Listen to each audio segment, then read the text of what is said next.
মোট 1,00,000 টাকা। আসলে তো বন্ধু 1,00,000 টাকা। দেখি ফোনটা, এই ফোনটার দাম 1,00,000 টাকা। আসলে তুই করিসটা কি?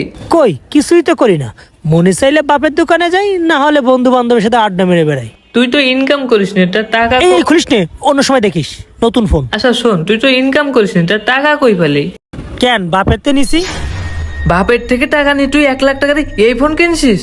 যত নষ্টের মূল আমরাই, আবার আমরাই বলি দেশটা খারাপ।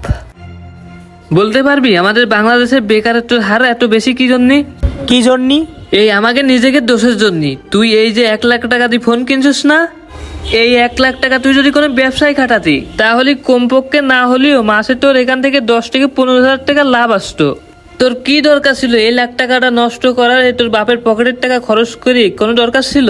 এখন বাংলাদেশে বেকার থাকবে না, ছাড়া অন্য দেশে থাকবে, আর তোরা দোষ দিস দেশে রে। আরে বেটা, বাংলাদেশে কাজ আছে, কিন্তু আমরাই বলি আমাদের দেশে কোনো কাজ নেই। আরে বেটা, দেশে কাজ আছে, আমাদের মাথায় বুদ্ধি নেই, জ্ঞান নেই, আমরা জায়গা মতো টাকা খাটাইতে পারি না।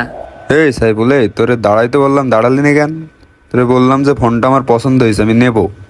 এই আমি না বললাম সজীবটা বসা রেখেছি, সজীব বসে রয়েছে, আমার ফোন কেনা হয়ে গেছে, আমি চলে আসি। কেন তুই ফোন কিনিস নি? দেখি কি ফোন কিনেছিস?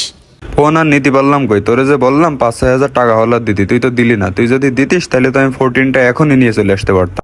হ্যাঁ, ওই যে আরেকজন আইছে। আমরা বাঙালিরা অনেক চালাক, কয়টা টাকা একসাথে হলে কোথায় খরচ করব, কোথায় কি করব, এইটা নিয়ে ভাবি।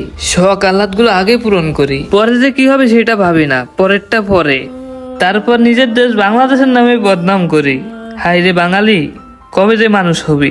1,00,000 টাকা দিয়ে তুই ফোন কিনে বসে রয়েছিস কেন? 8-10 হাজার টাকা দিয়ে কি ফোন হইতো না?